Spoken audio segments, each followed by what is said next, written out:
Onarjen yojin nubjan sam, pemagezar dompola, yatsen chogin yodrobniei, pemajun eshek sudrak, cordo candro mampecor, ceci jesu da drubcia, Ginge lobciarshek susol, guru pe masidiahum, onarjen yujin objan sam, pe magezar dom pola, yatsen chogin yodrobniei, pe majun eshek sudrak,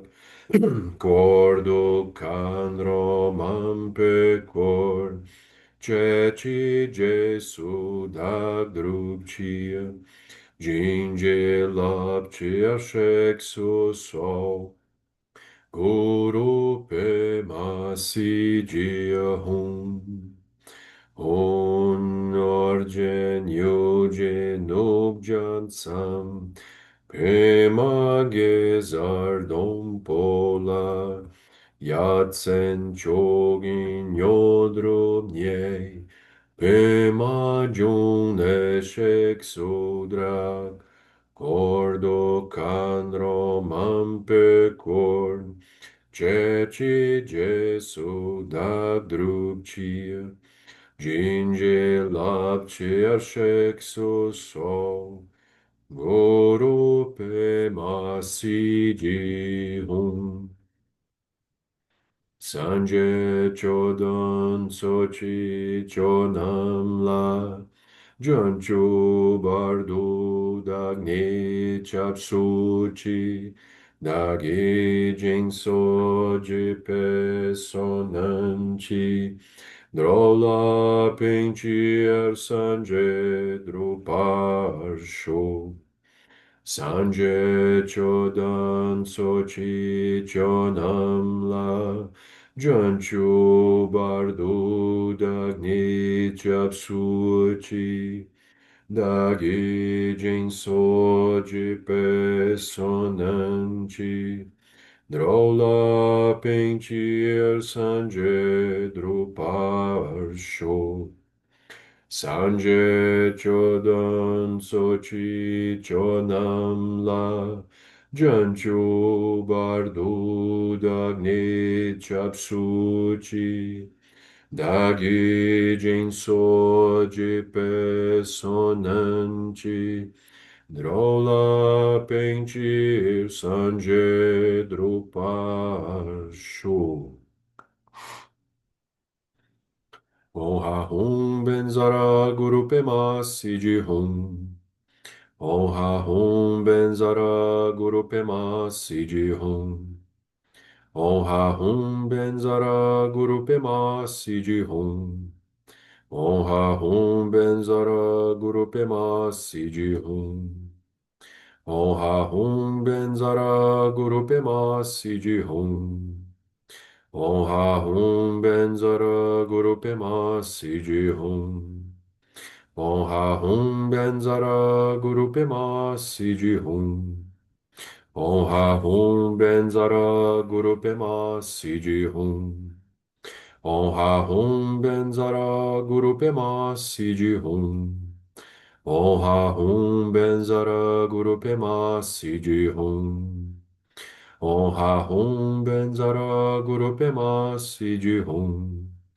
Om ha hum ben zara guru pema siji hum.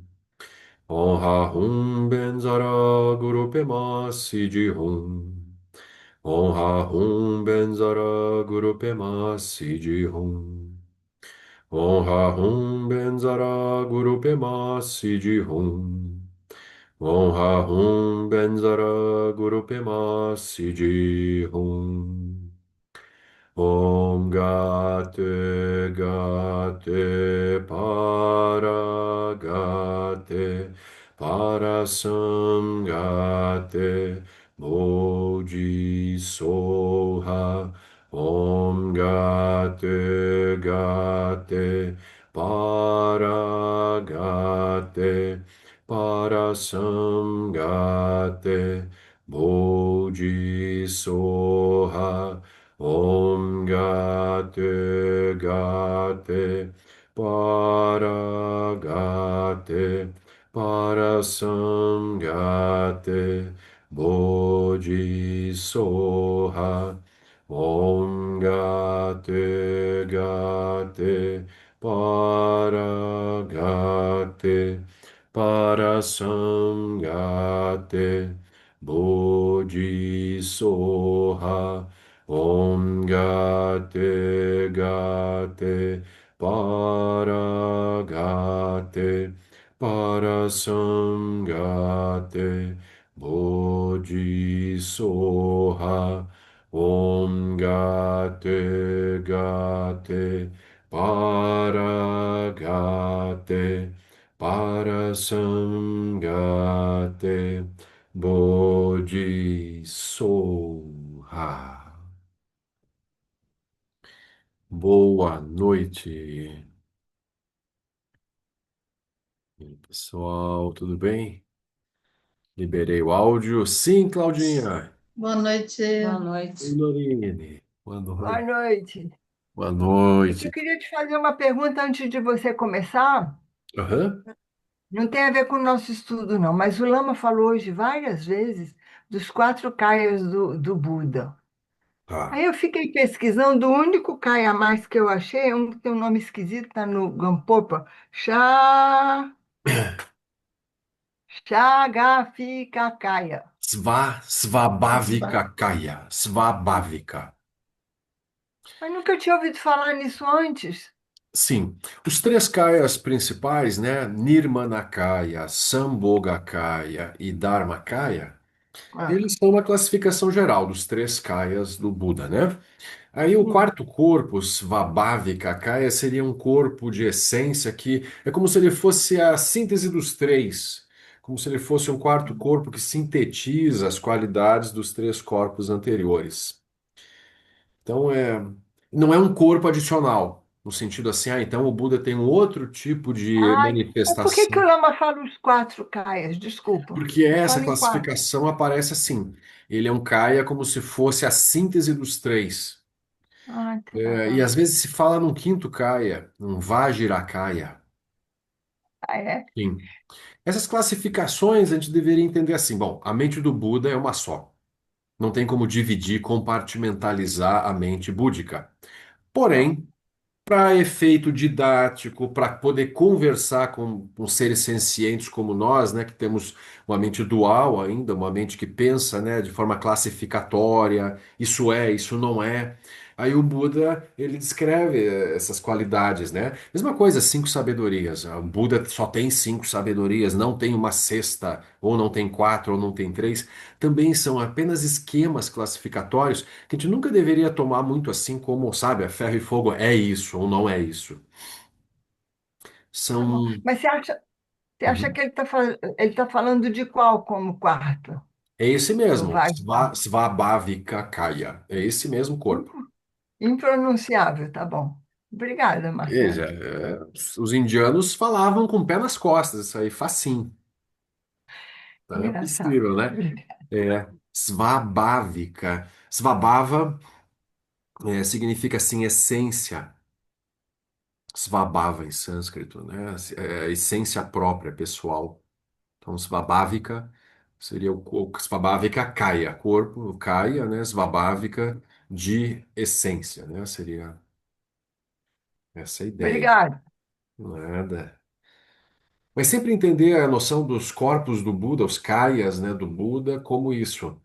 A mente iluminada se manifesta de múltiplas formas para ajudar os seres.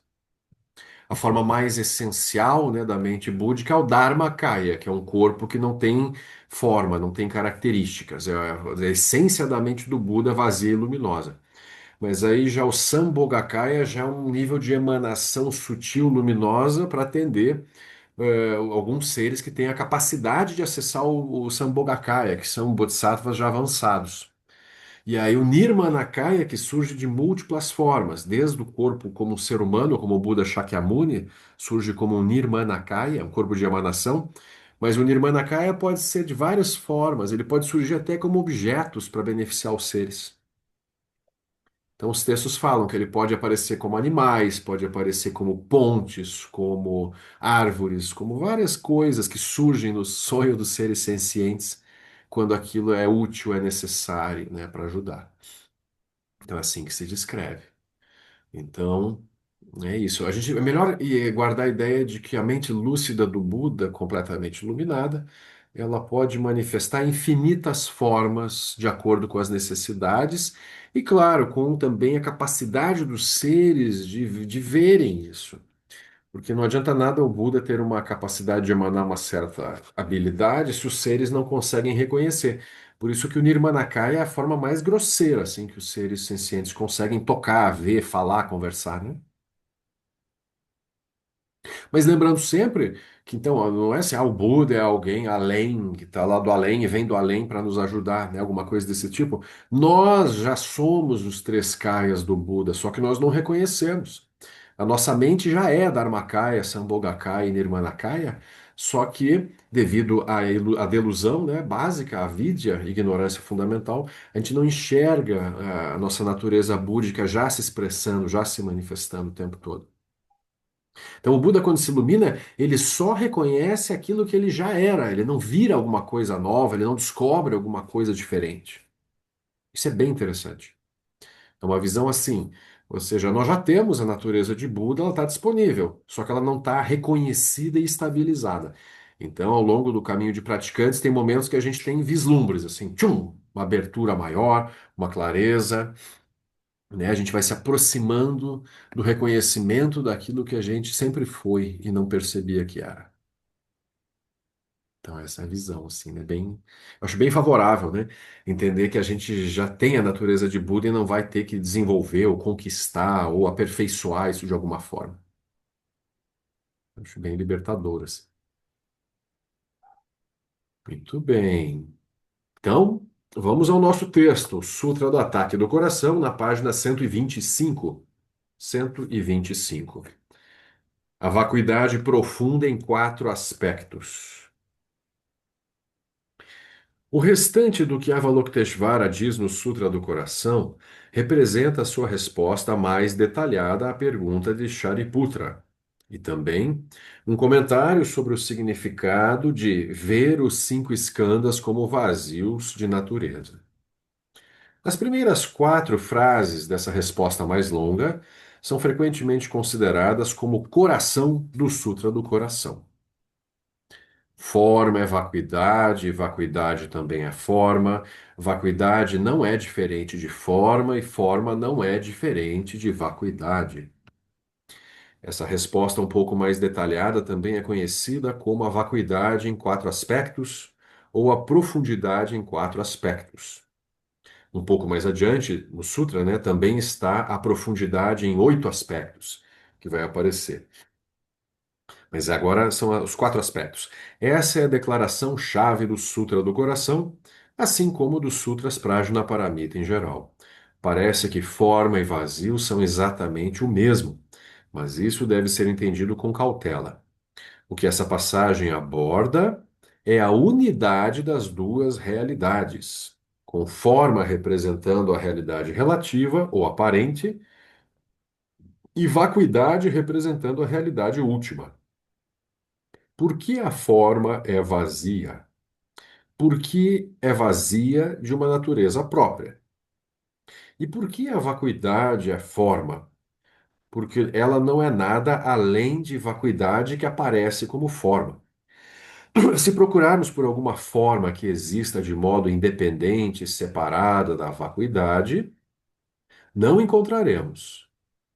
E se procurarmos por qualquer vacuidade separada da forma, também não a encontraremos. Por exemplo, enquanto uma flor estiver presente, a vacuidade dessa flor também estará. Mas se não houver nenhuma flor, também não haverá a vacuidade da flor. Fundamentalmente, a vacuidade de todos os fenômenos é a mesma, mas falando relativamente a vacuidades diferentes em relação a diferentes objetos relativos. Os Sutras Prajnaparamita mais longos listam 20 vacuidades em relação a diferentes bases de vacuidade, ou diferentes objetos que são vazios.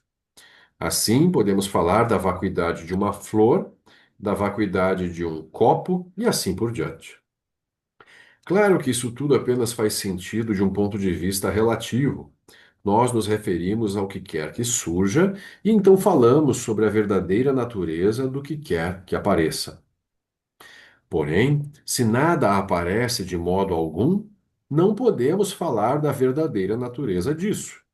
Portanto, temos de ter alguma coisa, não importa o quão inconsistente ela possa ser, algo que tomemos como nosso objeto ou ponto de referência. E só então podemos falar da verdadeira natureza desse objeto. Não estamos falando da verdadeira natureza de absolutamente nada, mas estamos falando sobre a verdadeira natureza de alguma coisa, porque alguma coisa é o que experienciamos no mundo.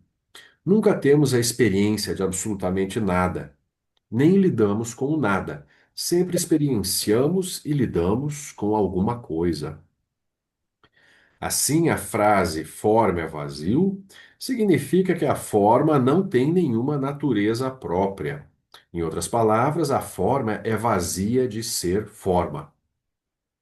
Vacuidade também é forma significa que o que aparece como forma é inseparável da vacuidade. Na verdade, a vacuidade é a própria razão pela qual tudo pode aparecer de qualquer forma. Porque a vacuidade é o espaço fundamental, não solidez e abertura, em que aparência, movimento, funcionalidade e mudança são possíveis. Se as coisas fossem existentes de forma sólida e independente, nada poderia aparecer de um jeito novo ou mudar. Se o mundo realmente tivesse surgido de algum modo, ele seria sempre igual ao primeiro momento em que veio à existência. Se as coisas existissem de forma independente por si mesmas, elas não poderiam funcionar ou interagir de modo algum. Uma vez que as coisas interagem, como por exemplo, o fato de funcionarem como causas e resultados, elas se tornam dependentes de outras coisas. Esse é o motivo pelo qual Nagarjuna disse que é precisamente porque os fenômenos não são sólidos e independentes que eles podem mudar. Do contrário, tudo seria completamente estático e congelado. Então, essas duas frases, né, forma é vazio, vazio é forma. Então, isso é a essência da compreensão do Sutra como um todo. Olhar, o que que são formas? Vamos, né, relembrar. Então, tem as formas grosseiras, né, os objetos que a gente chama de materiais ou físicos, né, um computador, uma parede, uma árvore, um copo, água, montanha, nuvem, céu. São todas coisas que têm uma forma mais grosseira, assim, né, material. E a gente também tem formas em níveis mais sutis, né? A gente tem, por exemplo, pensamentos, que a gente, né, dá forma aos pensamentos, eles são reais e sólidos para nós, importantes. A gente defende os pensamentos, né, se apega a ideias, a pensamentos. A gente tem padrões emocionais, que também acabam sendo formas.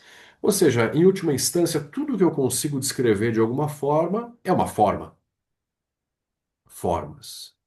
As formas são vazias. Por quê? Porque qualquer forma que eu me coloque para analisar, quando eu analiso essa forma, ela surgiu apenas pela agregação de outros fatores. Ela surgiu por originação dependente. Ela nunca, nenhuma forma existe por si só, separada de outros fatores que a sustentam enquanto ela aparece. Não é mesmo? Então, uma árvore não existe enquanto árvore, não existe essência de árvore. Uma árvore ele é composta por inúmeros elementos, os quais são compostos por outros elementos, que são compostos por outros elementos, assim até o infinito. Então, não tem átomo de árvore, não tem essência de árvore, mas tem o fenômeno árvore, que surge por causas e condições. Então, quando eu analiso a árvore, eu vou dizer a árvore é vazia de árvore. Por quê? Porque não existe uma árvore real na árvore. A árvore É uma construção. E essa construção não só ela surge pela agregação de vários fatores, mas também ela surge apenas na dependência do olho de um ser senciente que vê a árvore como árvore, não é? Então, sempre é um ponto que a gente insiste, né? Que se não tiver alguma consciência observando algum objeto, não faz nem sentido falar o que que seria o objeto. Então, o objeto sozinho, independente de consciências observadoras, não tem o menor sentido. Quem que estaria descrevendo o objeto em si, se não houvesse essa consciência, né, observadora? Não é? Esse é um argumento que a gente tem que parar para analisar muitas vezes para entender a noção realmente de coemergência, em que sujeito e objeto surgem inseparáveis, e para entender também a afirmação de que todos os fenômenos são mente. Então, o Buda vai afirmar isso em alguns sutras. Todos os fenômenos são mente. Então, a gente teria que entender isso assim. Não no sentido de que os fenômenos são mente enquanto algo real, reificado, mas no sentido de que os fenômenos não surgem separados da mente de algum observador. Não é possível falar, né, de nada que surja separado de um observador. Esse observador pode ser um cachorro, um gato, uma pulga, um ser do reino dos fantasmas famintos, dos infernos, do reino dos deuses. Não importa da onde, mas tem que ter alguma consciência observadora. E aí tem um exemplo clássico que se dá, né? Para os humanos, a água é vista como água, algo que é bebido, algo com a qual a gente se banha, tem os rios, os mares. Então a gente tem um tipo de construção do que a gente chama de água. Aquilo que para nós a gente vê como água, né, para os peixes, por exemplo, é a casa deles, é a moradia, né? Eles vivem imersos na água. Então é uma relação completamente diferente. Aí, por exemplo, se diz que os fantasmas famintos, aquilo que nós vemos como água, eles veem como pus, como algo assim pútrido, mal cheiroso. Para eles não há água pura, na percepção deles não existe esse tipo de relação com aquele tipo de substância. E se diz que no reino dos infernos, o que a gente chamaria de água é visto como lava derretida, que queima, que destrói, né? Então vejam, as coisas são vistas de acordo com a estrutura kármica dos seres que vêm. Não existem as coisas em si, as coisas são vazias das coisas. Então a árvore é vazia de árvore, o copo é vazio de copo. As pessoas são vazias de pessoas, né? Quando a gente olha uma pessoa, então a gente olha a Cláudia. A Cláudia existe enquanto Cláudia, né? Aí não há a Cláudia em si, porque é isso, a gente atribui, né, o nome Cláudia a uma imagem que a gente reconhece, uma imagem que vai mudando ao longo do tempo. É uma imagem que, né, a fala também muda ao longo do tempo, as emoções mudam ao longo do tempo. Então não tem nada que eu possa apontar como uma referência fixa de Cláudia ou de qualquer pessoa. Então as pessoas são todas, né, assim, flutuantes, mutáveis, né? Momento a momento elas já não são mais as mesmas, e o que dirá um dia após o outro, um ano após o outro. Então não há referenciais fixos, né, nas formas. Então, esse é um ponto para contemplar longamente, né? Sentar e olhar realmente a natureza das formas. Elas são ou não são vazias? Enquanto a gente não enxergar essa vacuidade das formas. Não no sentido das formas serem inexistentes. De novo, nunca isso. Vacuidade não é inexistência. Vacuidade é o fato de que as formas, elas surgem magicamente por causas e condições, elas duram um tempinho diante dos nossos olhos e elas vão desaparecendo, vão se transformando em outras coisas, outras formas. Então as formas elas são livres, elas são fluidas, elas são como miragens, são como reflexo da lua na água, são como um sonho, como uma faísca atmosférica. Então tem esses exemplos clássicos que o Buda usa para tentar nos ajudar assim, a entender um pouco melhor a natureza das formas, né? Sim, Cláudia. Oi, Marcelo. A nossa estrutura kármica também é fluida, Uhum, totalmente.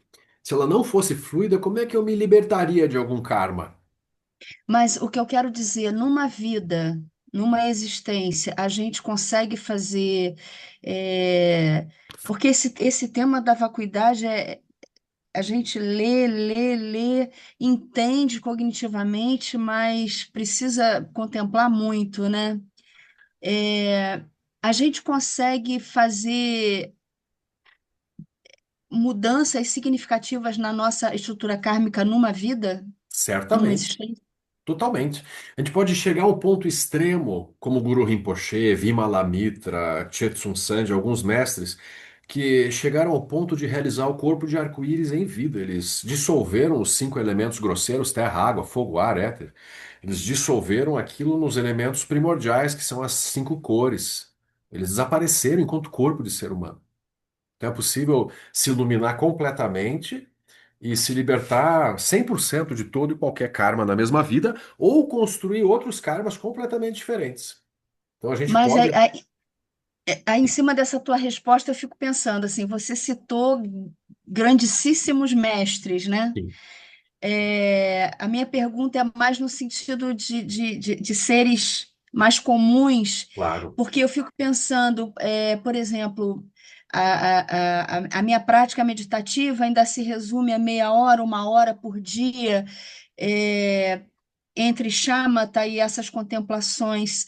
Ainda assim, será que com esse nível de prática, é, a gente consegue ser um praticante que acesse que Sim. faça transformações significativas? Que sinta resultados mais assim Sim, palpáveis, né, de exatamente. Do transformação. ponto de vista da estrutura kármica, dos nossos padrões mais. Certamente, Cláudio, assim, ó, sei lá, eu tô na Sangha do Sebe há uns 20 e tantos anos, eu vejo as pessoas que eu conheci ao longo desses anos, as mudanças de padrão, sabe, de resposta emocional, do que estão fazendo com as vidas delas, de interesse pelos outros seres, de amor, de compaixão, de terem superado medos, raivas, desejos variados, assim, nossa. Eu vejo a Sangha avançando em grupo, assim, melhorando significativamente nesses anos. Eu vi pessoas que chegaram totalmente autocentradas, fúteis, bobas, e hoje são facilitadores, tutoras, tutores no SEB, oferecendo coisas ótimas, assim, apoiando projetos significativos, se doando, não preocupadas tanto com o eu, quem que eu sou, quem que é a minha importância. Então, assim, eu acho que é um avanço, funciona rápido. É até chocante, que eu acho que é até rápido pelo investimento que a gente faz. Isso é inspirador, né? Eu acho. Ah, eu olho a minha própria vida, assim, olho para trás, Cláudio, assim, ó, a falta de sentido profundo que havia, né, há 20 anos atrás, e hoje, assim, como a vida, tem muito mais sentido. Eu posso falar assim, ó, se eu morrer amanhã, eu acho que tá tudo bem. Eu encontrei o Lama, eu encontrei o Dharma, eu pratiquei um pouquinho o que eu pude, eu ajudei o que eu pude, apoiei o centro de Dharma, apoiei as pessoas que eu consegui. Eu acho assim que se morrer amanhã a vida já valeu demais, não tem arrependimento nenhum. Então eu acho assim que é rápida. Você não precisa ser um grande yogi yogini, né, capaz de dominar os elementos assim. Isso aí eu só falei como exemplo extremo de até onde pode chegar. Mas eu vejo assim isso, essa mudança acontecendo. Eu tinha essa pergunta, eu fiz para o Lama Santa uma vez. Eu falei, Lama, ninguém está mudando nada. O Lama, não, as pessoas estão mudando sim. Eu vejo, mas é lento o processo. 10 anos para a gente sentir uma mudançazinha um pouco mais, né, palpável, assim. Mas os anos vão passando, 10 anos, 20 anos, e a gente vê aquilo acontecendo, uma maturidade de grupo que vai acontecendo também, progressivamente. Eu acho bem. O Dharma faz o trabalho dele. O Lama dizia, né? Quando você toma o remédio do Dharma, ele vai fazendo o trabalho dele por dentro. Você pode nem perceber conscientemente que aquilo está acontecendo, porque afeta teu inconsciente, né? Tua Laya Vijnana. E o Dharma vai te corroendo por dentro. A confusão, a ignorância vai desaparecendo, né? Então isso é bem interessante, né? Eu acho, assim. E esse pouquinho de prágina que a gente entende, um pouquinho, um vislumbre só de que as coisas não são tão sólidas, as coisas são mais fluidas, isso já faz com que a gente lide com a vida de um modo diferente. Todo mundo aqui eu tenho certeza que já lida diferente, depois que ouviu sobre isso, né? Não tem como ouvir Prajnaparamita e não ser afetado por isso. Aquilo é um caminho sem volta. É que nem os vícios profundos, assim. Depois que entrou, depois que a pessoa ouviu um pouquinho, né? Forma é vazio, vazio é forma, aquilo é um pouco chocante, né? Aquilo vai ficar lá processando, né? E vai trazer o resultado. Então, a gente analisar isso, que todas as formas são vazias, porque quando eu tento entender o que que são as formas, eu vejo que elas são apenas uma composição de muitos fatores. E ainda dependem do olho do observador para ser olhado de um certo jeito ou outro, né? Então não tem solidez nenhuma por trás das formas. O que tem solidez por um certo tempo, aparentemente, são as nossas visões kármicas. Mas aí elas dançam por si sós. A pessoa que é super fixa num certo padrão, num certa coisa, daqui a pouco ela já migrou para outro e nem percebeu. A pessoa torcia para um tipo, Bacana. daqui a pouco torce para outro e assim vai indo, né? Oi, Luana. Marcelo, Sim. aproveitando o gancho das formas, você contemplar a mente, ela se torna uma forma? E outra dúvida, qual é a diferença entre contemplar a mente e o objeto da mente? O que é um objeto da mente? Não, um objeto. Ah, tá. Agora você está perguntando lá do Satipatthana, né? Você tá... É que não deu tempo de responder a pergunta lá no grupo. Tudo bem, mas Não, mas essa descrição. em cada contexto, a gente tem que ver o que está sendo referido.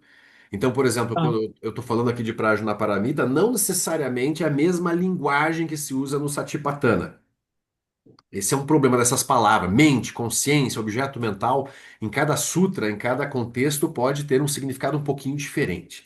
Então, lá no Satipatthana, é bem simples, assim, direto. Quando ele usa o termo a terceira contemplação, que é observe a mente, né? Ou seja, os aspectos mentais, ele está se referindo especialmente aos três venenos, como ele coloca no Sutra: ignorância, desejo e raiva. Observe se tem raiva ou não tem raiva na mente. Exatamente como está no Sutra. E depois ele dá uma série de características: se a mente está contraída ou está relaxada, se a mente está liberada ou não está liberada. Então, ele segue lá no Sutra do Satipatthana, no tópico, né? Contemple a mente apenas como mente. Ele dá umas 8 ou 10 contemplações de coisas para você olhar para a mente. São características da mente. Aí no quarto aspecto, ele vai para os dharmas, para os objetos mentais. E aí também tem uma série de classes de dharmas que ele pede para a gente contemplar lá no Sutra do Satipatthana. Então, por exemplo, ele sugere que a gente contemple os cinco skandhas, não está lá na listinha de coisas a serem contempladas? Então, os cinco skandhas se tornam aí um objeto de análise da mente. Então, a mente olha para os cinco skandhas como forma, sensação, percepção, formação mental e consciência e analisa cada um deles separadamente. vendo assim, você contemplando esses objetos da mente, se torna uma forma. Pode-se dizer que, em última instância, tudo são formas. Tá Mesmo bom. as sensações, percepções, formações mentais e consciência, se a gente simplificar a coisa, tudo são formas, são objetos e experiências da mente que a mente pode classificar. A mente é uma forma? A mente kármica, a mente dualista, ela é uma forma, sim, é uma forma vazia também. Tá, Mas é uma forma composta por muitas outras formas, né? Ou entendi. seja, quando a gente fala de mente, lembra os quatro skandhas mentais? A gente fala em sensação, percepção, formações mentais e consciência. São como se fossem elementos componentes do que a gente chama de mente de um modo geral, né? Os quatro skandhas mentais. Mas tudo são Obrigada. formas. Imagina, formas que a gente chama de físicas ou materiais e formas mentais ou sutis. Mas são formas, todas são vazias, sejam materiais ou mentais, né? Deixa eu só pegar aqui os comentários no chat. Ah, tá. Então você tinha perguntado, né? Mente, objeto da mente, e eu respondi no contexto do Satipatthana Sutta lá. E aqui no contexto do Prajnaparamita, a gente sempre fala entre mente e objeto no contexto da coemergência, que é o ponto central do Prajnaparamita. Ou seja, o objeto observado e a mente que observa surgem inseparáveis. Não é assim, a mente surgiu antes e depois nasceu o objeto, enquanto uma emanação da mente ou uma projeção apenas da mente. E o contrário também é verdade. A mente não surge a partir de objetos. Então a mente não surge a partir da matéria, por exemplo, como algumas teorias acham, né? Que o cérebro produz a mente, por exemplo. Não. A mente e o objeto da mente surgem inseparáveis no mesmo evento cognitivo. Não tem um atraso entre um e o outro, sabe? Um surge logo depois do outro. Não. Eles são inseparáveis. Eles são uma única experiência, mas, pela ignorância básica, nós separamos objeto e sujeito observador, mente observadora. Esse é o nosso engano. Na medida em que a gente treina, né, a visão da coemergência, a gente vê, né, que as formas surgem inseparáveis da mente que observa as formas. A gente vai superando essa confusão da dualidade aos pouquinhos, vai furando essa ideia, né, errônea que é a sensação de que a mente existe separada dos objetos que ela observa. Esse é o engano. Aí o Nilo coloca: quando não temos referenciais de uma certa forma, é possível estarmos mais próximos de enxergar a vacuidade? Sim, os referenciais todos vão ser vistos, Nilo, como vazios também, né? A gente precisa de referenciais para operar no relativo, né? No relativo eu tenho que saber, 1 metro é 1 metro, 50 metros são 50 metros, é uma convenção. Aquilo é vazio, mas a gente inventa essas coisas, né, pela luminosidade da mente e vai criando referenciais vazios também. Então, sim, a prática da vacuidade é quando eu vejo que todos os referenciais, sem exceção, são vazios. Não tenho nenhum referencial fixo no qual eu possa me agarrar e me referenciar no samsara. Isso aí. E- Marcelo, os conceitos também são, pode ser comparados com forma, por exemplo, nem Sim, falando os referenciais, as coisas que, sei lá, valores e tudo tudo, isso também é tudo. forma, porque Isso seria uma entra construção mental. Isso entra nos esquemas mentais, que é formas, sensações, percepções, formações mentais e consciência são todos vazios. Então, nas formações mentais, então eu vou ter todas as marcas de ideias, conceitos, certezas, conclusões que a gente tirou sobre a realidade ao longo do tempo. Todos são vistos como formas, né? Em geral, formas mentais ou formas físicas. Hum, Isso aí. entendi. Todos os conceitos vão ser vistos como vazios, não sobra nada. Mesmo a ideia de Buda, a ideia de budismo, a ideia de iluminação, a ideia de vacuidade, todos são vazios também. Não escapa nada. Quando você fala vazio, é vazio porque é tudo coemergente, construído. Coemergente e a coisa não existe em si mesma. Qualquer conceito que eu analise, esse conceito ele é real, existente por si só ou não? Aquilo é algo que surge na construção de uma mente ou de várias mentes, por exemplo. Então, grupos se reúnem e tiram uma conclusão sobre a realidade.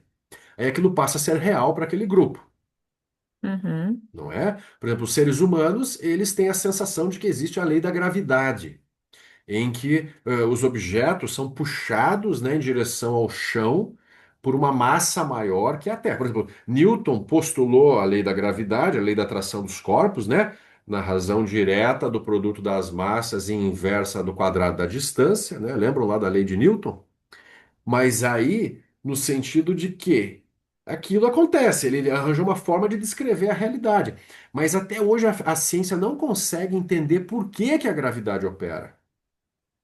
Não é? Isso é chocante, né? Que a ciência tão avançada, ela não entende a gravidade, que é um fenômeno super fundamental da física.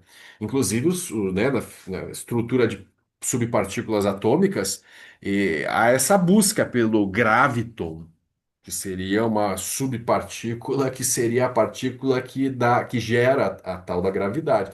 Lembra uns anos atrás, quando descobriram o tal do bóson de Higgs? uhum.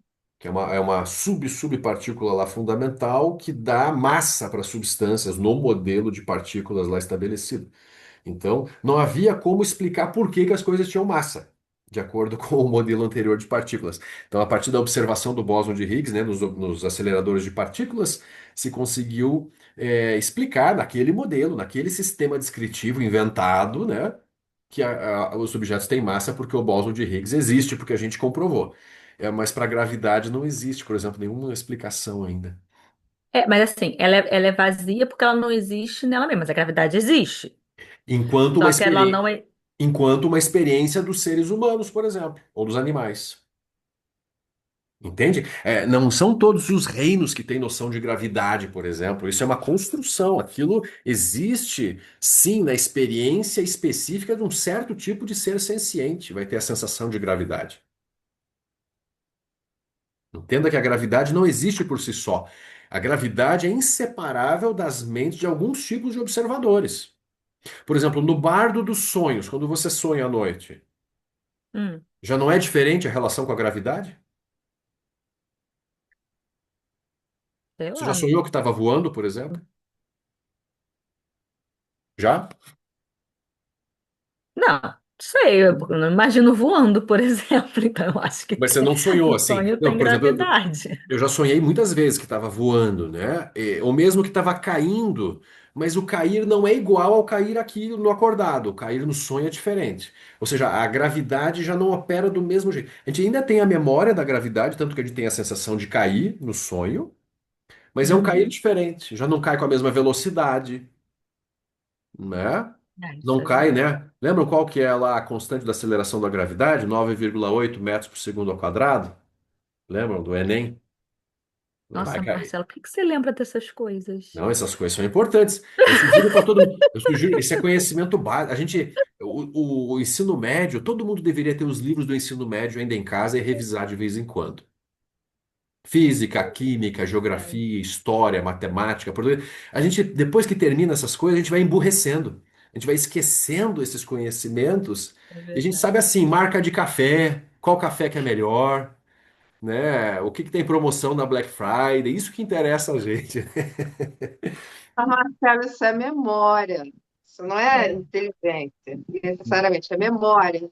Porque Então. os homens têm, assim, uma tendência a guardar mais as coisas, assim, sabe? Eu acho que a memória dos homens é um pouco diferente da nossa.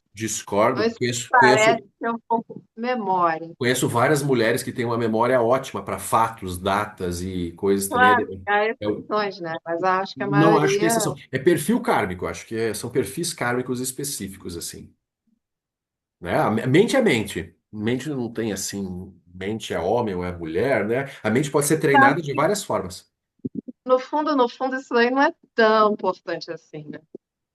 Não, não, não é Depende tão do, importante. depende da profissão da pessoa, da atividade dela e tal. Mas, assim, para o Dharma, talvez não seja tão Não, importante. não. A verdade relativa ela é toda opcional. Para o Dharma, a gente só precisa da liberação. A liberação não precisa saber nada de nada, em essência. Mas como a gente atua no mundo relativo, é interessante entender as coisas como elas operam, operar melhor. O Lama coloca isso nos 14 conselhos, né? Entender assim como o que é adequado comer, como cuidar da saúde, como andar bem, como, sabe, lidar com a verdade relativa de uma forma mais interessante. E para isso tem alguns conhecimentos, né? Então o conhecimento ele é interessante. Claro que não é todo mundo que vai saber as mesmas coisas. Mas é interessante, assim, treinar essas visões, porque a gente começa a perder tempo com cada coisa inútil. Não sei se vocês concordam, né? Eu acho que um pouco sim, né? Então é interessante, né? Olha, e cancerianos têm ótima memória emocional, né? Especialmente, né?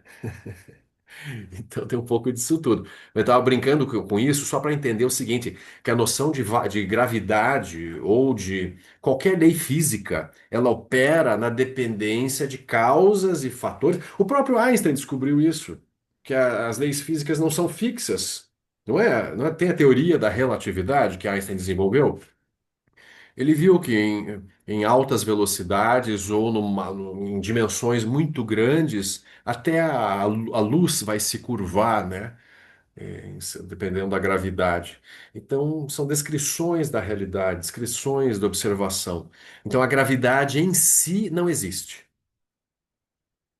Entende? A gente começa a olhar assim, ela em si, mas não quer dizer que ela não opere de modo relativo. Porque, e muito importante de novo, vacuidade não é a negação dos fenômenos. Vacuidade é a negação da realidade fixa, sólida, independente dos fenômenos.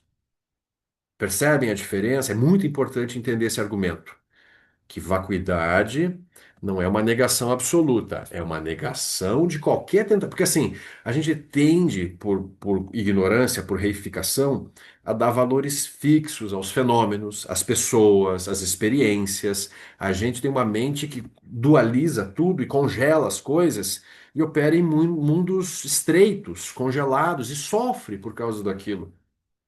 Se a gente não sofresse, não teria problema nenhum fazer isso. O samsara seria apenas lúdico. Mas a gente sofre em decorrência da nossa fixação ao samsara de um certo jeito.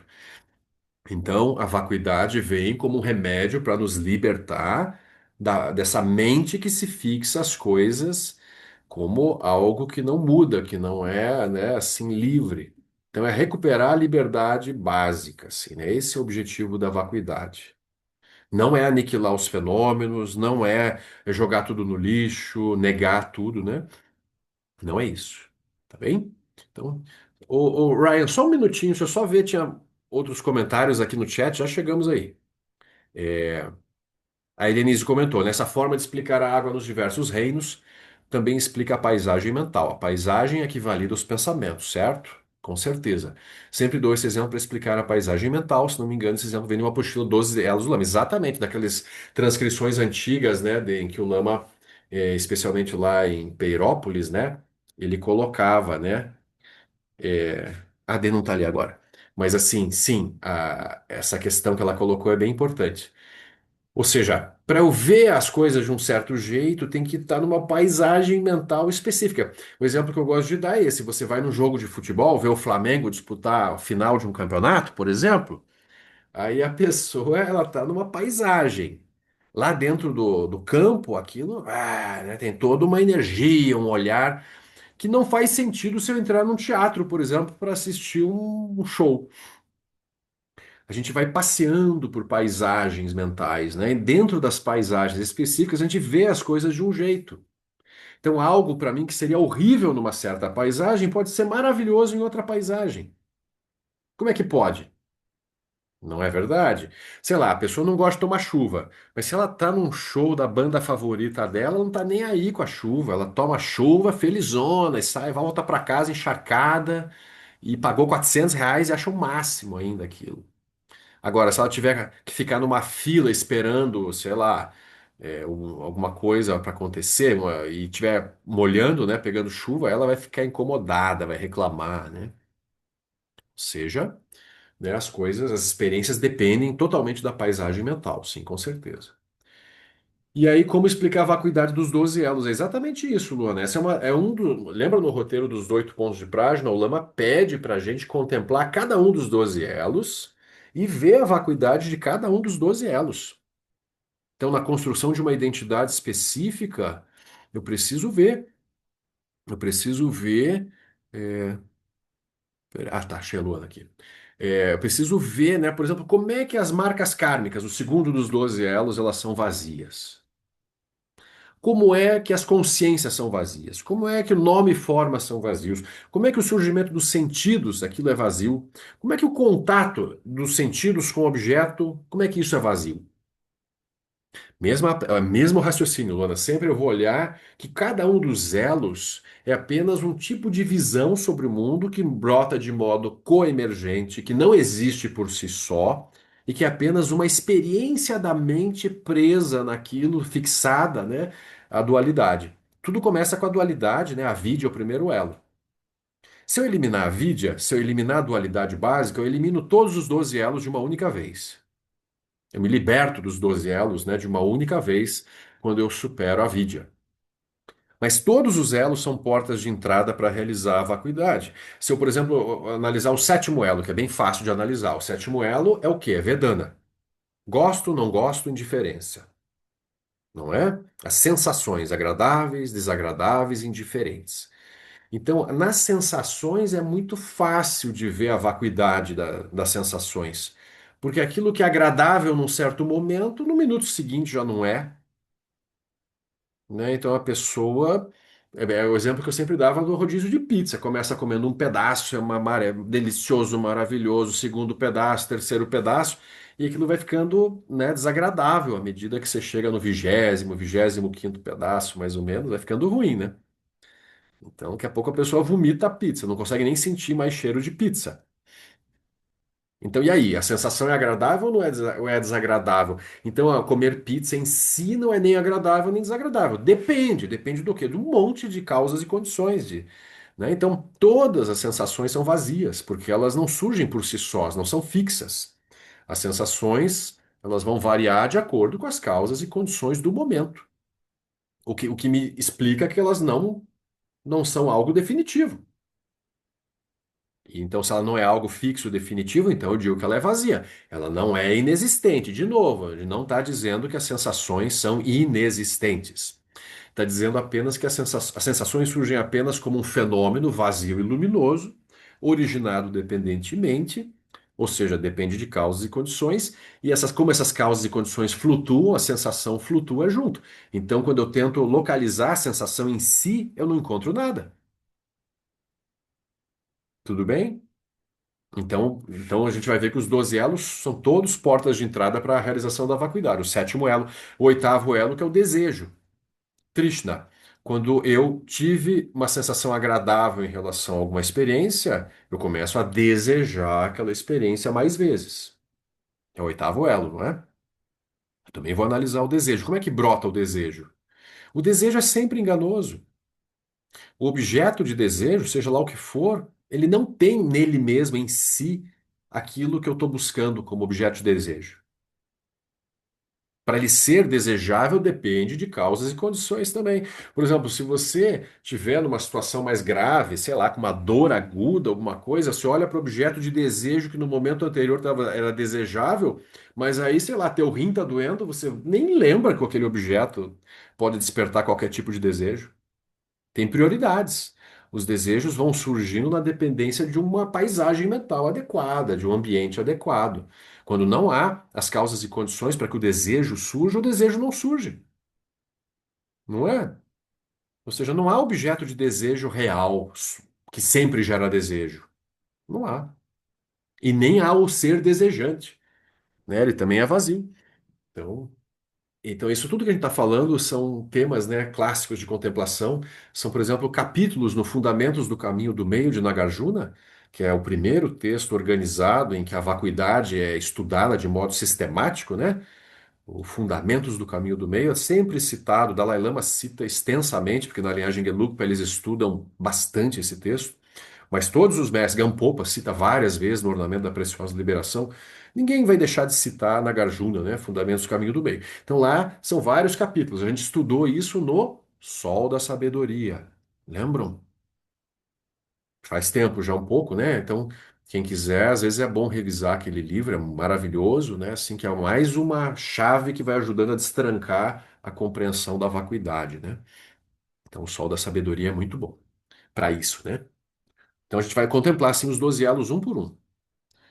A Bia lembrou, história é vazia, ela muda, exatamente. As descrições dos fatos históricos mudam ao longo do tempo. A gente vai tendo novas informações, novos dados e vai mudando a descrição da história.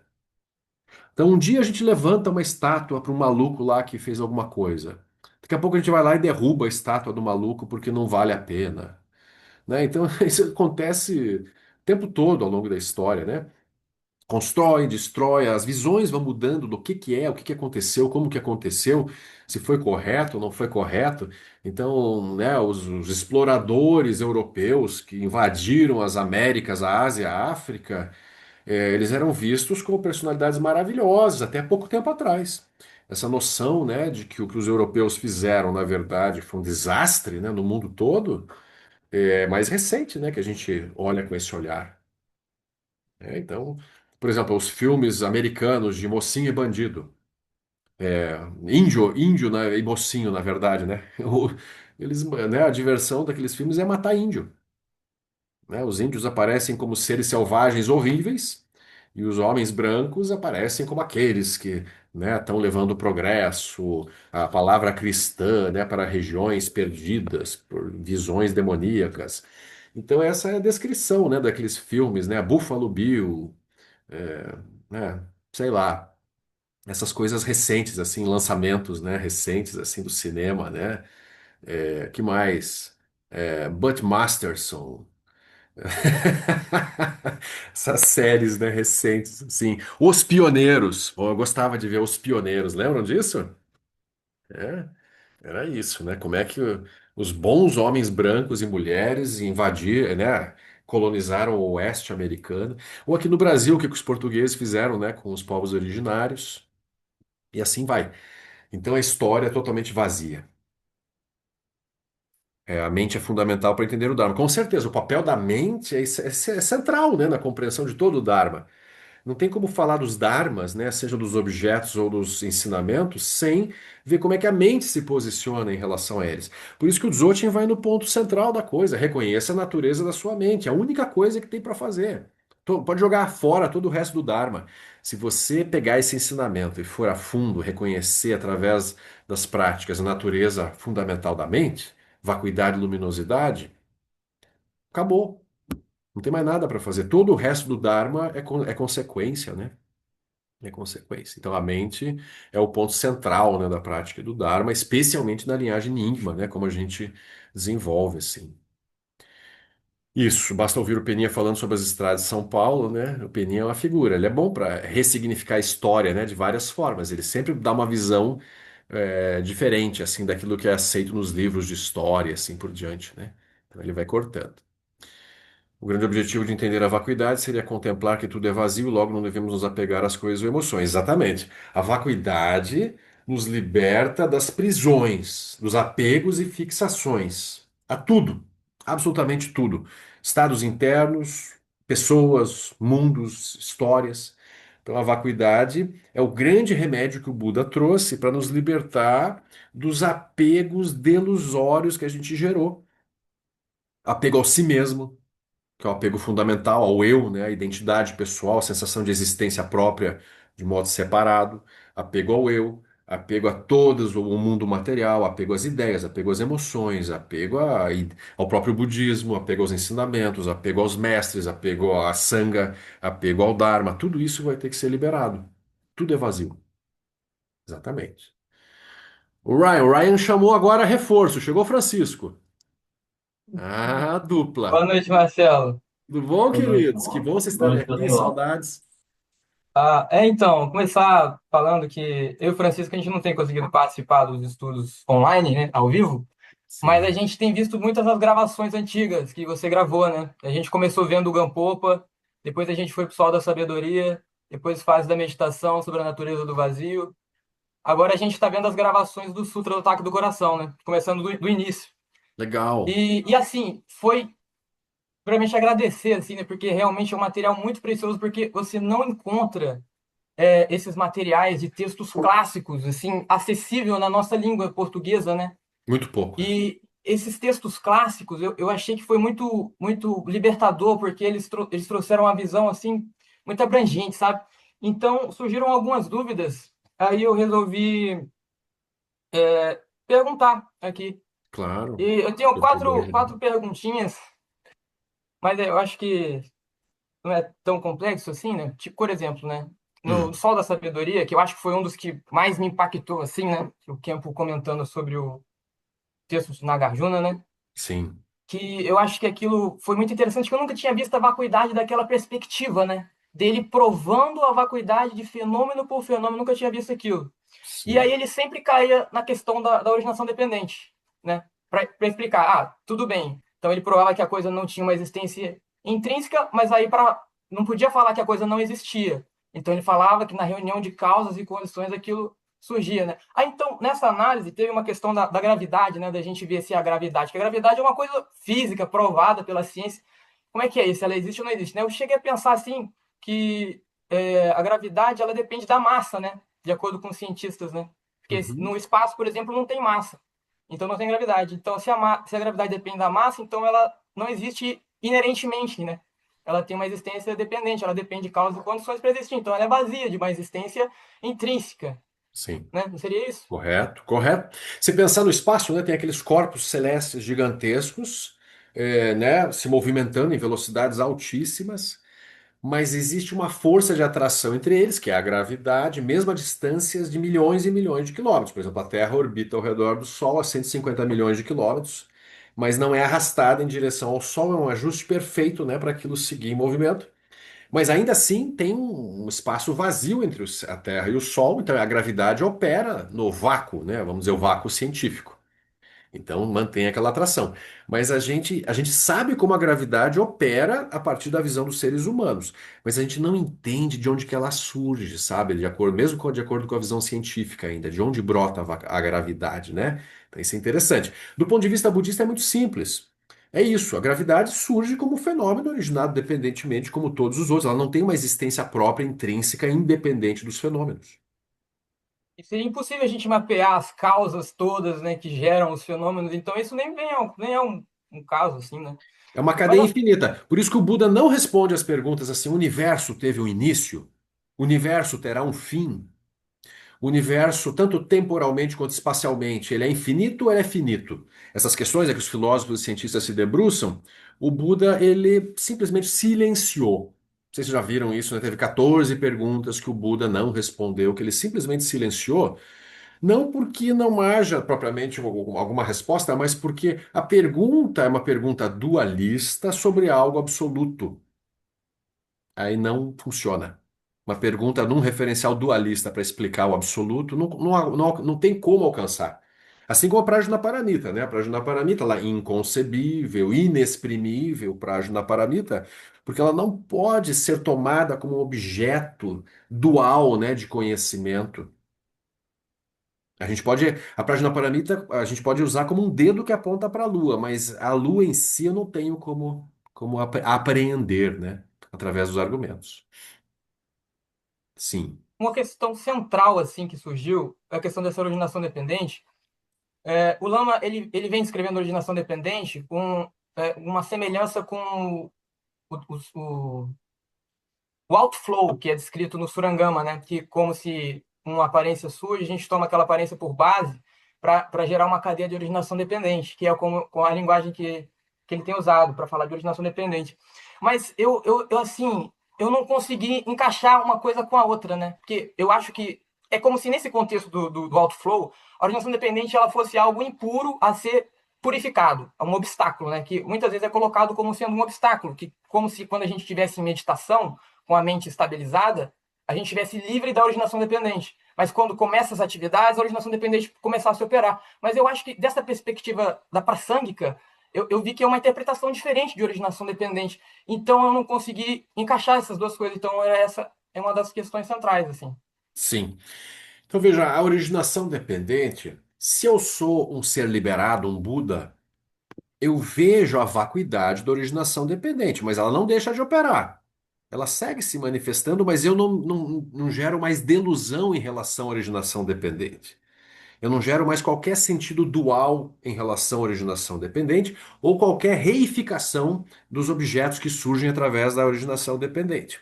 Os seres do samsara, com a mente dualista, sempre reificam a originação dependente. Então, nesse sentido, a gente pode falar que a gente precisa se libertar da originação dependente, no sentido da solidez que a gente dá à originação dependente, mas não a originação dependente em si, ela já é livre. Não tem nada para fazer em relação à originação dependente.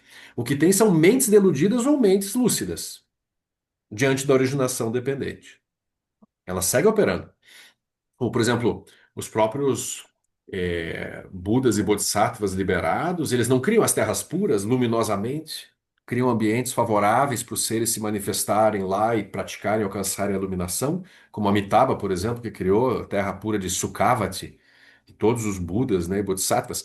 Então, eles seguem criando coisas. E as coisas são criadas de que forma? Pela originação dependente. Que a gente pode chamar de magia também. O Lama gosta de usar na linhagem Nyingma, né, esse termo, as coisas brotam de modo mágico. Mas é um mágico assim, sabe? Não é um mágico assim, só imagino aparece. Não, é assim, ó. Pata de gato, olho de coruja, é uma magia. Ali você vai juntando coisas no caldeirão e vai mexendo e brotam outras coisas. E a gente já está fazendo isso o tempo todo sem saber, né? A grande verdade é que a gente vem construindo a nossa vida, a nossa existência, as nossas experiências de modo mágico, achando que tudo é fixo, causal, de um modo assim, né? Vamos dizer assim, regular. Mas não é. Quando a mente vai se mudando de posição, tudo que a gente vê ao redor também vai adquirindo outros contornos, assim.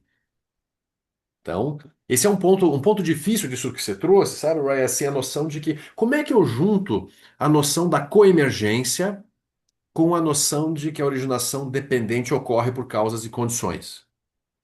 Onde é que tem uma interseção entre. Quando eu falo em originação dependente, tudo surge por causas e condições, é quase como se eu estivesse falando da ciência, não é? Tudo surge a partir de causas e condições, mais ou menos, não é? Ou seja, as coisas. A ciência não estuda as leis causais que estão por trás dos fenômenos.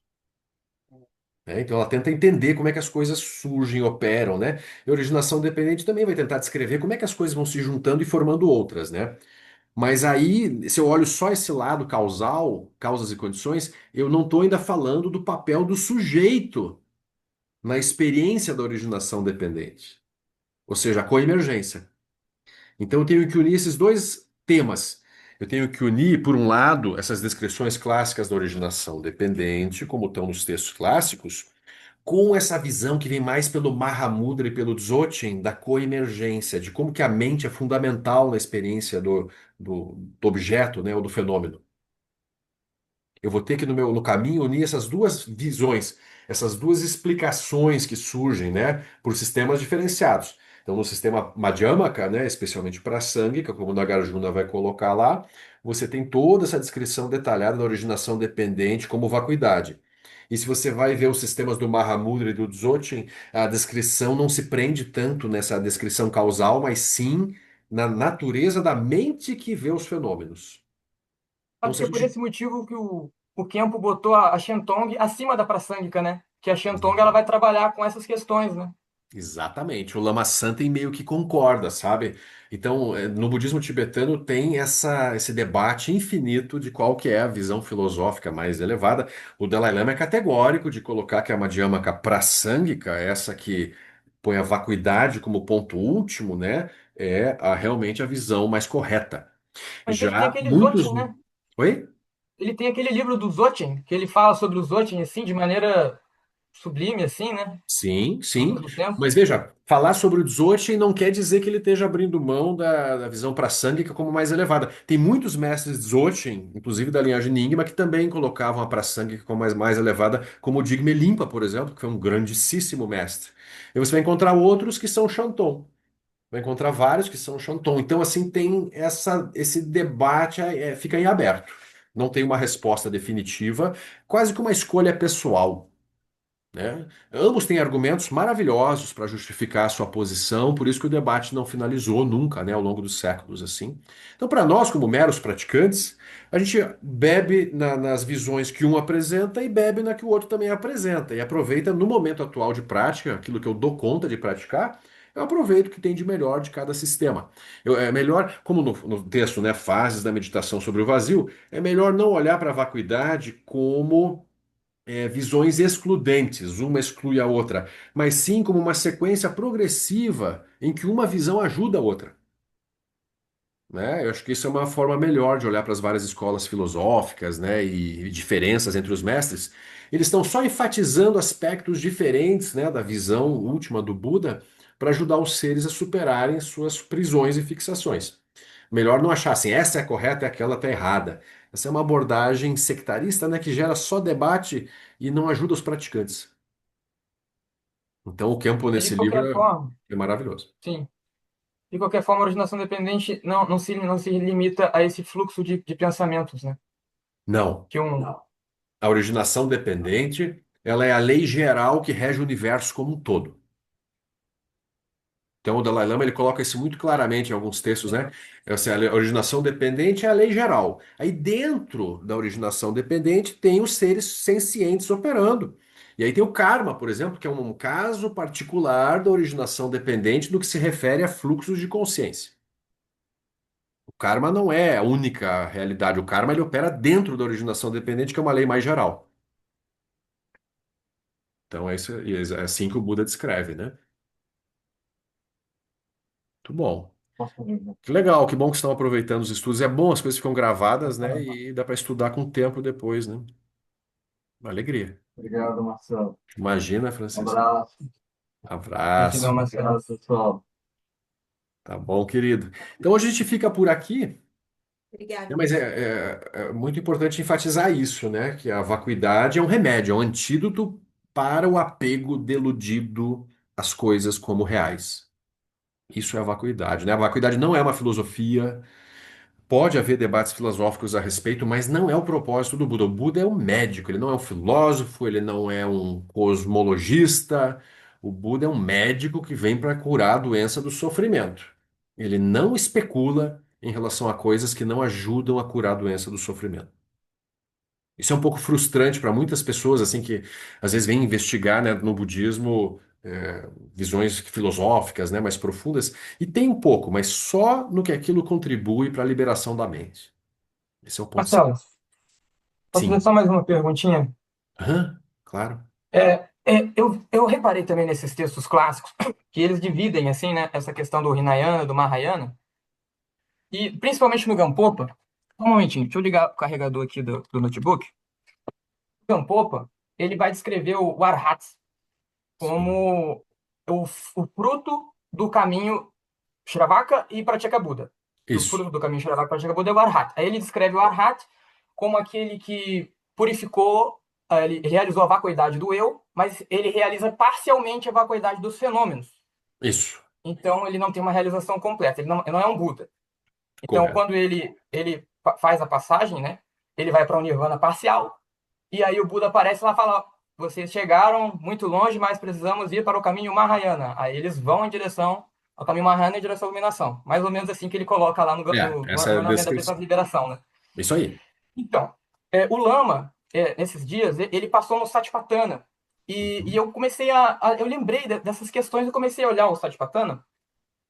E eu vi que no Satipatthana o Gampopa, o Gampopa não, o Buda no Satipatthana coloca assim: você contempla o corpo como um corpo, e aí o Lama coloca que você, o Lama não, o texto fala que você se mantém independente, é, como é que é? Você vai dar a existência, o objeto ele existe na medida necessária para a continuidade da prática. Então, Uhum. ele fala, ele não diz que o objeto é existente e nem que o objeto é inexistente, mas ele diz que a existência do objeto ela vai se dar na medida suficiente para você fazer a prática. Uhum. E, e aí, eu acho que o Lama colocou como se fosse o Prajnaparamita dentro do Satipatthana, Uhum. porque ele está falando da questão da existência dos objetos. Mas a Sim. partir de uma análise. Aí eu lembrei assim, né? Mas eu acho que é como se ele não estivesse apontando a vacuidade dos fenômenos. Ele não está apontando a vacuidade do corpo quando ele fala isso. Ele não aponta a vacuidade dos objetos mentais. Ele fala que a existência vai se estabelecer na medida necessária para fazer a prática. Mas Ele que não... como se o Satipatthana, enfim, fosse conduzir ao Arhat, que você se mantém livre de corpo, sensações e tal. Você está livre, mas você ainda não reconheceu a vacuidade desses fenômenos. Mas ele não fala que aqueles fenômenos são inexistentes também, né? Então, assim, dependendo do olho, de como você olha os ensinamentos, todos os ensinamentos podem apontar para o estado último, para o estado de Buda, desde que sejam interpretados por quem está vendo. Então, o próprio o Satipatthana, se ele for olhado a partir do olhar da grande perfeição, que é o olhar que o Lama Santen coloca, né, do Dzogchen, o Lama olha tudo com o olhar do Dzogchen. Ele olha Prajnaparamita com o olhar do Dzogchen, ele olha o Satipatthana com o olhar do Dzogchen. Essa é a base. Para a linhagem Nyingma não tem nada mais elevado além do Dzogchen. Então, se eu tiver o olho de ver, qualquer texto, qualquer caminho me leva à iluminação completa. Isso que é o argumento do Lama. No Cânone Pali, nos Nikayas, não está faltando nada. Só que aí depende do praticante. O praticante pode ver partes daquilo, depende de como ele pratica as instruções, os sutras. E não é só o texto em si, mas é o olho de quem olha para o texto. Então é por isso que o Lama ele está fazendo uma coisa super interessante que eu vou ser bem sincero, eu não vi nenhum outro professor fazer, ou pelo menos escrever isso, né? Que é pegar realmente todos os textos dos três giros da roda do Dharma, do Sutrayana e mais o Tantrayana, chegando no seu ápice ainda, que é Dzogchen Mahamudra, e conseguindo colocar um olho único para tudo isso. Ou seja, não tem Dharma que não seja perfeito, que não conduza à liberação. Tem praticantes que veem coisas diferentes em cada classe de ensinamento. Isso é muito, muito interessante. Acaba com o sectarismo, acaba com uma noção de que o Buda uma hora falou uma coisa, outra hora falou outra. Não, o Buda falou sempre a mesma coisa, só que os seres olham e entendem aquilo de modos diferentes a partir da sua capacidade de compreensão do momento, né? Então, por exemplo, alguém pode praticar o Satipatthana e chegar ao estado de Arhat apenas. Mas alguém pode praticar o Satipatthana e, ó, estado de Buda. Que nem o Ruinei. Lama escreve, né? Hã? Que nem o Lama fala, descreve, né? A maneira que ele Exato. descreve, você pode muito bem atingir a iluminação que o Satipatthana fácil, assim. Totalmente. Totalmente. Assim como com a E, Prajnaparamita e assim como com a grande perfeição, ou com uma prática de deidade, qualquer coisa pode, né, conduzir. A prostração pode conduzir à iluminação perfeita. Se você tiver o olho de praticar da forma correta, a dualidade vai se dissolver, não importa o método. Isso é interessante, né? Mas é claro, tem métodos mais explícitos, outros menos explícitos, né? Por isso que cada um vai escolhendo o método do momento de acordo com o seu karma do momento, né? Por isso que tem que ter realmente muitos grupos, muitas possibilidades. Senão ia ter só Dzogchen para todo mundo. Mas não, é necessário que tenha muitos métodos para ajudar cada pessoa, né, no estágio que ela tiver. E não é achar que a gente está melhor do que eles, ou não é uma comparação de melhor ou pior. É uma comparação, é que nem você vai na farmácia comprar um remédio. Não dá para dizer que um remédio é melhor ou pior do que o outro, um é para dor de cabeça e outro para dor de barriga. Então são remédios diferentes apenas. Eu não posso dizer que um é melhor do que o outro. Então isso é interessante, né? perfeito, Marcelo, muito esclarecedor, eu agradeço. Perdão pelo tempo aí. Não, imagina, querido, tá tudo bem. Semana que vem seguimos, né? Que os méritos deste encontro se expandam e toquem a todos, que o Mestre Universal da Paz e da Compaixão, Sua Santidade o Dalai Lama, juntamente com todos os mestres de todas as tradições que veiculam esta mensagem, tenham longa vida. Que todos estejam a salvo de gerar pensamentos negativos, obstáculo mais destrutivo. Que estes pensamentos nunca surjam em nossa mente e que todos os seres também estejam livres de pensamentos negativos. Ken lop cho son rain lo che zam meng sa son cha par dru ju chok son nang madam medrau do son gerlek show. E boa noite. Obrigada, querido. Obrigado, queridos. Obrigada Semana que demais. vem é presencial aí no Rio, hein? Uhul. Semana que vem é presencial. Vamos aí fazer a última presencial do ano. Vou levar a Sumi para receber. Isso, Ensina. isso aí, para ela aprender prágina paramita com a gente, né? Vai se iluminar antes. E sumi. Obrigada, Marcelo. Boa noite, Sanga. Oi, Ju, Obrigada. obrigado. Obrigada, obrigada. Beijo. Obrigado, queridos. Então, até semana que Obrigada, vem. Marcelo. Boa noite. Obrigado, Vou, Lili. vou correr ali no Lama agora. Isso, né? A gente vai só Dharma, só alegria. Que Tchau. bom, Dê. Um beijão, tudo de bom aí. Tchau, tchau.